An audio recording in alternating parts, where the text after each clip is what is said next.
जी रियाज मजारी साहब।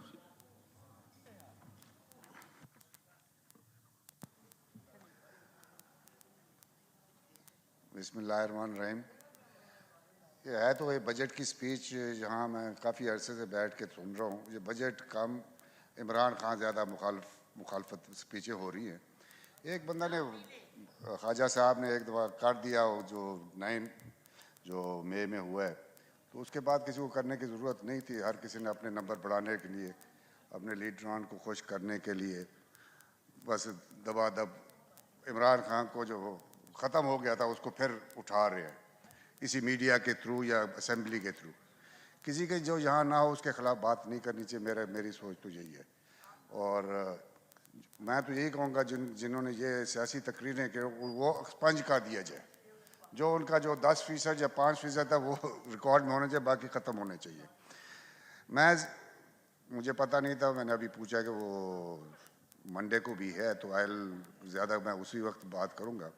तो अभी वो मिनिस्टर हमारी नहीं है यहाँ फाइनेंस की, तो हमारे यहाँ पे भी है जी, अभी भी यहाँ पे थी, लॉबी चली गई, वापस आएगी। तो अगर वो होती तो फिर मैं ज़रा ठीक ठाक तकरीर भी करता। जो मैं बजट देखा है, जो PST भी देखा है, मुझे तो ऐसे लगता है कि ये पाकिस्तान का नहीं था, ये वज़ीरों का अपना बजट था। और जिन्होंने इलेक्शन लड़ना है तो उन्होंने अपने हलके में भरपूर तरक्याती मंसूबे और ये दिए। जो हमारे जैसे पसमानदा इलाका है, हमारा रुझान तहसील या डिस्ट्रिक्ट राजनपुर में, उसमें कोई चीज़ नहीं रखा गया। मैं काफ़ी वज़ीरों को भी मिला हूँ इस सिलसिले में, उनसे भी मैंने रिक्वेस्ट की है। आपको मैं एक इतला देना चाहता हूँ कि एक 8वां वंडर ऑफ द वर्ल्ड है हमारे तहसील में। जो होते हैं वो कहते हैं 7 अजूबे हैं कि क्या वंडर ऑफ द वर्ल्ड, एक 8वां हमारा तहसील में है। एक पुल बना हुआ है जी, 2012 से बन गया है। ना फेडरल गवर्नमेंट का उसके ऊपर एक पैसा लगा, ना सूबाई हुकूमत का कोई पैसा लगा, लेकिन अभी तक वो पुल बना हुआ है। हमारे पास वो कनेक्टिंग रोड्स नहीं है। किसी हुकूमत को कोई जरूरत नहीं हो रही या तकलीफ नहीं हो रही कि हमको वो पुल के लिए पैसे दे। और जितना पैसा वो रखा गया है वो मेरी जिंदगानी में वो नहीं बन सकता। मैं हैरान हूँ कि हम जब बात करते हैं, सूबा महाज की बात करते हैं, सूबा साउथ पंजाब की बात करते हैं, हमारा मकसद ये नहीं होता कि हमने कोई चीफ मिनिस्टर बनना है या गवर्नर बनना होता है। हमारा मकसद ये होता है कि हमें वो उसके पंजाब में उसके साथ नहीं रखा जाता। एक वाहिद ज़िला है, एक तहसील है मेरा। आपको मैं बताना चाहता हूँ जहाँ गर्ल्स कॉलेज नहीं है, there is no girls college. कई यूनियन काउंसिल हैं जहाँ प्राइमरी स्कूल नहीं है। ये हम पाकिस्तान में और हैं पंजाब में। लेकिन अगर किसी से जाके पूछो, प्रेस वालों से पूछो, किसी से पूछो, वो कहते जी ये सरदार साहबान है, ये तो नहीं चाहते, इल्म नहीं चाहते, ये तालीम नहीं देना चाहते लोगों को, ये खुद नहीं स्कूल बनवाना चाहते। अब उनको जो हमारे गांव में बैठे होते हैं लोग, वो समझते हैं कि जब वो हमको वोट देते हैं, हमको MNA बना के यहाँ भेजते हैं, वो समझते हैं कि हम 24 घंटे प्राइम मिनिस्टर से बैठे मिल रहे होते हैं और वजीरों से बैठे मिल रहे होते हैं। उनका सोच ये होता है। और कई तो ये समझते हैं कि जब हम वहाँ से आ रहे होते हैं रुझान से इस साइड पे, तो टूल प्लाजा पे वो प्राइम मिनिस्टर साहब हमारा इंतजार कर रहा होता है, हमें वेलकम कर रहा होता है। उनको ये पता नहीं है कि हमको पता नहीं कैसे कितने पापड़ बेलने पड़ते हैं सिर्फ मुलाकात के लिए। तो हमारे लिए ये मुसीबतें हैं। मैं एहसन इकबाल साहब से भी जाके मिला, वज़ीर साहबान आ गई है। मैंने उनको कहा जी ये 2012 में ये पुल बना है, खलीफा ब्रिज, ना आपका कोई पैसा लगा हुआ है, ना फेडरल गवर्नमेंट का, और ये अभी तक उसके ऊपर 35 करोड़ जी। चलो जी 35, अगले दफा 35 करोड़ और देंगे। ये तो 10 साल क्या 20 साल तक ये इस मनसूबा खत्म नहीं होना। अगर यही पुल अगर रावी पे होता क्या इतने साल लगते, या जेलम पे होता लगते? नहीं, ये रुझान तहसील है जी, it's a backward area, nobody gives a damn. क्यों? तो कोई बोलने वाला नहीं है। किसने जाना है, किस वजीर ने यहां से जाना है रुझान, किस प्राइम मिनिस्टर ने जाना है या किस फाइनेंस मिनिस्टर ने जाना है? उनको अपने स्विमिंग पूल के लिए, अपने इलाकों में स्टेडियम बनाने के लिए तो बड़े पैसे हैं। 18 अरब रुपए उन्होंने ठोके हैं अपने इलाकों में। रुझान तहसील के लिए राजनपुर के क्या रखा गया है? हमारा वैद एक पंजाब में एक जिला है राजनपुर। कैन यू बिलीव कि वहां सुई गैस नहीं है, वहां यूनिवर्सिटी नहीं है। जब भी बैठो यहां देखो तकरीरें हो रही हैं जी, पिंडी में जी स्कूल बनाया जाए, यूनिवर्सिटी बनाया जाए, लाहौर में ये होना चाहिए, मेडिकल कॉलेज होना चाहिए। ओ भाई, दुनिया में हर जगह रवाज ये है कि वो यूनिवर्सिटी स्कूल इस तरह के पसमानदा इलाके या दूर दराज इलाकों में बनाते हैं, लोग वहां तालीम हासिल करते हैं और वो इलाके डेवलप होते हैं। नहीं, हमारा जो कुछ भी है हमने शहरों में डालना है ताकि वो देहातों से आबादी वहां शिफ्ट हो रही है मेजर सिटीज में। तो हम ये रिक्वेस्ट करेंगे, हमारी बहन बैठी है, उनसे पूछें कि जी मेरी जिंदगी में ये पुल बनेगा या नहीं बनेगा। आपका तो 1 रुपया भी नहीं लगा हुआ खलीफा पुल के ऊपर, ना फेडरल गवर्नमेंट ने दिया है ना सूबाई गवर्नमेंट ने दिया है। मजे की बात यह है कि हमारा तहसील जो है वहाँ गर्ल्स कॉलेज नहीं है, अगर कॉलेज है वो क्या बॉयज़ का ये है, वैसे सूबाई महकमे सूबाई चीज़ें हैं, लेकिन मैं बताना चाहता हूँ on the floor of the house वहाँ 1 पैसा गवर्नमेंट बॉयज़ कॉलेज के लिए, बॉयज़ कॉलेज के लिए भी वो हमें यूएई गवर्नमेंट ने दी है। हमारे उन्होंने 3 हॉस्पिटल्स बनाए हैं, वो भी यूएई गवर्नमेंट ने दिए हमें, जिससे हमारा, अगर आप तवज्जो देंगे तो जनाब हम बोलेंगे, वैसे अगर आपने तवज्जो नहीं देनी तो फिर हम बैठ ही जाएं। आप भी पसमानदा इलाके से है तो आपको तो सुनना ही चाहिए हमारी दर्द भरी आवाज़ें। कुछ बातें मैं आज करूँगा, कल टाइम तो बहुत है, बंदे कम है। शुक्र है कि वो कैसर साहब नहीं है, सब कैसर साहब तो हमें बोलने नहीं देते, कम से कम आप बोलने तो देते हैं। तो मैं ये कहना चाहता था कि हमारा इलाका बहुत पसमानदा है। ये इनको चाहिए था, ये जो पीडीएम की हुकूमत है, हम तो वैसे नाम के ऑपोजिशन है, ऑपोजिशन करते भी हैं, थोड़ा बहुत करते हैं, नाम के ऑपोजिशन है, कुछ हमारा भी ख्याल करें। हमारे मेरे वो कॉलेज या स्कूल मेरा कोई ज़ाती नहीं होंगे, वो हमारे वो गरीब आदमियों के, हमारे गरीब बच्चे वहाँ पढ़ेंगे। यूनिवर्सिटी का, जितने भी यूनिवर्सिटी कहीं बन रहे हैं उनको कट किया जाए और हमारे इलाके में जो पसमानदा इलाके हैं जहाँ तालीम की कमी है, यूनिवर्सिटीज़ वहाँ शिफ्ट की जाए। वहाँ आप मैं आपको बताऊं कि हमारे तहसील 82 में बना है, डीएसपी का घर नहीं है, एसी का घर अभी बन रहा है। ये हमारी हालत है। स्कूल है नहीं और लोगों को ये इंप्रेशन दिया जाता है कि जी सरदार साहब, वो भाई हम यहाँ शोर मचा के थक जाते हैं, बजट दो कि स्कूल बनाए, कोई लोगों को तालीम मिले। नहीं, फिर वहाँ हमारा लॉ एंड ऑर्डर का मसला है। फिर मीडिया में ये कहते हैं जी ये लॉ एंड ऑर्डर की वजह, सोशल इकोनॉमिक वजह है, तालीम नहीं है, ये नहीं है, वो नहीं है, फलाना नहीं। भाई तालीम क्या हमने रोका हुआ है? हमारा रुझान का हाई स्कूल 1901 में बनाया जी, जब हमारे बुजुर्गों ने बनाया था। उस वक्त डेरा गाजी खान डिस्ट्रिक्ट होता था जी, एक डेरा गाजी खान में होता, दूसरा रुझान में था, एक तौंसा में था। अब हम अभी तक उसी के 1901 में बैठे हैं और अभी तक हमें कोई ना तालीम के हमारे लोगों को कुछ मिल रहा है, ना हमें इंफ्रास्ट्रक्चर। बिल्कुल अभी ये पानी आया, फ्लड आया, रोद कोई आई है, रोद कोई, उन्हें हमारा पूरा तहसील तबाह कर दिया है, पूरा का पूरा तहसील तबाह कर दिया है।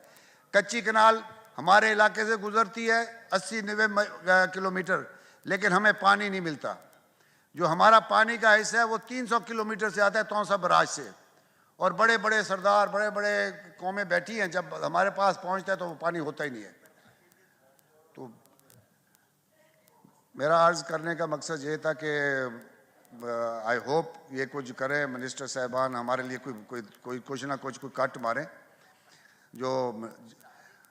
जो अगर नहीं मारा तो मेरी यही दुआ होगी, जिन्होंने अपने इलाकों में दिया है, अल्लाह करे वो इस इलेक्शन में हारें ताकि दूसरे बंदे आए, ताकि हम जैसे पसमानदा इलाकों को वो नहीं इग्नोर कर रहे हैं।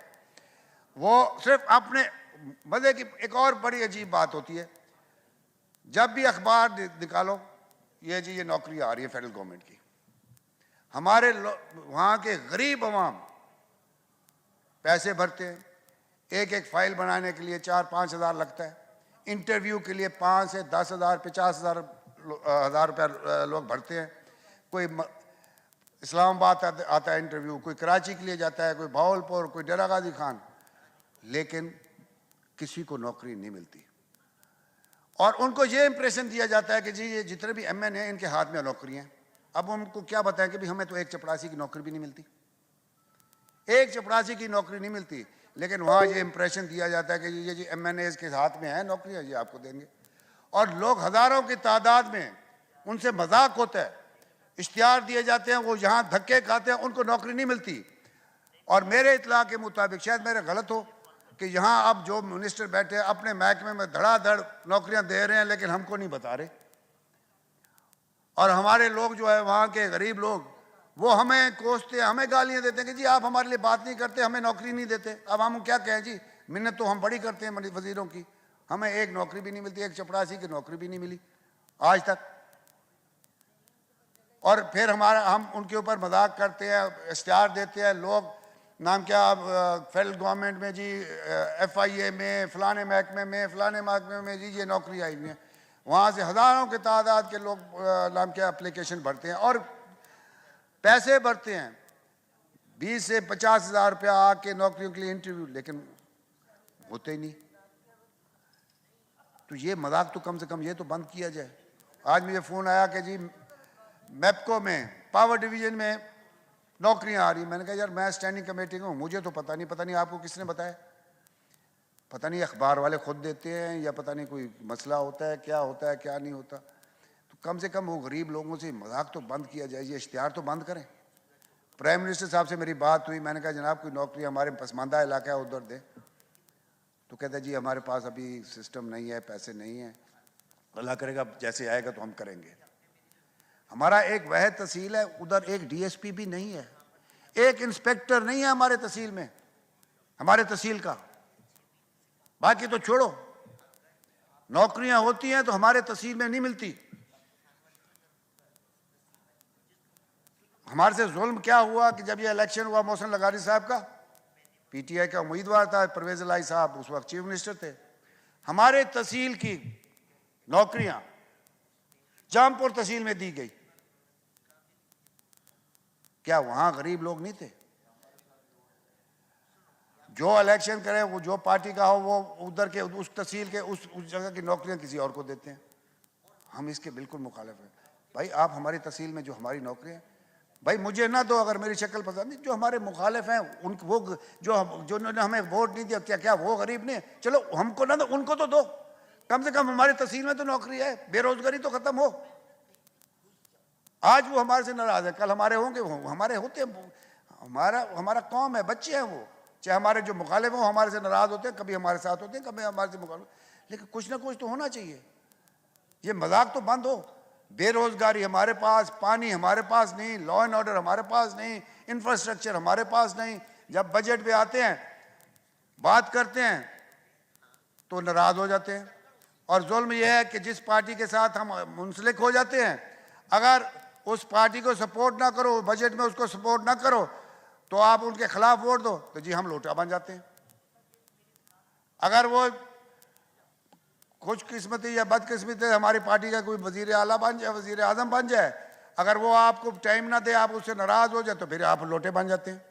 मुझे ये समझ जाती है, ये 18वीं तरमीम का एक तोहफा हमको दिया हुआ है। अगर आपने पाकिस्तान बनाना है, ये लीडरों की डिक्टेटरशिप को आपको ख़त्म करनी पड़ेगी। अगर ये ख़त्म नहीं कर सकते, ये बोर्ड लगा हुआ ना आप देख रहे हैं ना, तो इसको ऑन ज़रा कर दें, जिसकी मर्जी जैसे वो बटन दबा के वोट डाले, तो फिर तो ये पाकिस्तान चलेगा आपका, नहीं तो ये पाकिस्तान नहीं चलेगा। डिक्टेटरशिप कई किस्म के होते हैं। This is also one of the dictatorship जो आपने 18वीं तरमीम में एक लीडर को आप उसके उस पार्टी, भाई आपके उसके ठीक है, कौन सा लीडर कौन सी पार्टी यहाँ आई है जो अपने मंशूर पे चली है? मंशूर तो सबका एक है, लेकिन चलता तो कोई नहीं, हर कोई अपनी मर्जी के मुताबिक चलता है। ये पॉलिटिकल, हम तो कहते हैं अल्लाह करे ये हमारा पाकिस्तान में डेमोक्रेसी आए, ये पॉलिटिकल विक्टिमाइजेशन खत्म हो। हम सिर्फ सियासत में इसलिए हैं कि जब भी हम मुखालफत में या हम नहीं आते इधर तो हमारे जैसे बंदों के ऊपर कत्ल के मुकदमे होते हैं, हमारे लोगों को गिरफ्तार किया जाता है, जेलों में डाला जाता है, हमारे से जुल्म ढाया जाता है। मेरे ऊपर भी मुशर्रफ के दौर में कत्ल के पर्चे होते रह गए, ना मुझे वास्ता ना ताल्लुक मेरा उसमें। 3 डिवीजन में, Dera Ghazi Khan division, Multan division, Bahawalpur division में मैं पेशियां भुगतता फिर रहा था, ना मेरा वास्ता ना ताल्लुक। क्यों? It was a political victimisation. हम यहाँ जितने भी यहाँ बैठते हैं, यहाँ इलेक्ट होके आते हैं, जब हम किसी अपने मुखालिफ को पर्चा दिलवाते हैं या उसको करते हैं, हमें बड़ा मज़ा आ रहा होता है, लेकिन हम ये नहीं सोचते हमारे पर भी ऐसी होगा। और हमारे लीडरान को ये याद रखना चाहिए, हम अपने वोटरों की इज्जत करते हैं तो हम यहाँ आते हैं। हम आपको जहाँ प्राइम मिनिस्टर की सीट पे बिठाते हैं, आप हमारी इज्जत करेंगे तो आप वहाँ बैठेंगे, लेकिन वो इज्जत नहीं करते। कई वजीर तो ये समझते हैं कि हम घर से वजीर बन के आए हैं, मिलना गवारा नहीं करते। कोई जायज काम हो तो भली करे, नाजायज हो तो बिल्कुल कह दे कि भाई नहीं। भाई इज्जत तो आदमी, इज्जत तो दे आदमी मेंबर्स को। और एक चीज मुझे बड़ी शर्म आती है, जब हम आके असेंबली में एक दूसरे को गालियां देते हैं, वहां हमें लोग पता नहीं किस तरीके से भेजते हैं। हमें अपने इलाके में मोजेस बंदा बना के, हमें इज्जतदार बना के यहाँ भेजते हैं, और यहाँ हम क्या करते हैं, ये बेंच वाले उधर की उनको गालियां देते हैं, वो इधर के देते हैं। एक ये, दूसरा हम खुशामद करते हैं। खुशामद ऐसे शुरू करते हैं, जब बजट स्पीच हो तो हमने अपने लीडर की खुशामद करनी है, वो भी ना उसका वास्ता ना ताल्लुक। ये डेमोक्रेसी है? कोई डेमोक्रेसी नहीं है। ये खुशामद, सब खुशामद है। इसलिए तो पाकिस्तान आगे निकल रहा नहीं है, हम फंसे हुए हैं इसी चीज में। अल्लाह हमको सबको हिदायत दे। ये तो मैंने बजट के ऊपर थोड़ी सी तकरीर की, अभी मैं कल फिर भी मंडे को करूंगा, तो आज तो मैं कोई तैयार भी नहीं था, तो अल्लाह रिक्वेस्ट करूंगा अपनी बहन को कोई सखावत का कोई कलम लिखे और हमारे वो खलीफा ब्रिज के लिए कुछ ना कुछ दे, नहीं तो शोर मैं बहुत बचाऊंगा। Thank you ji.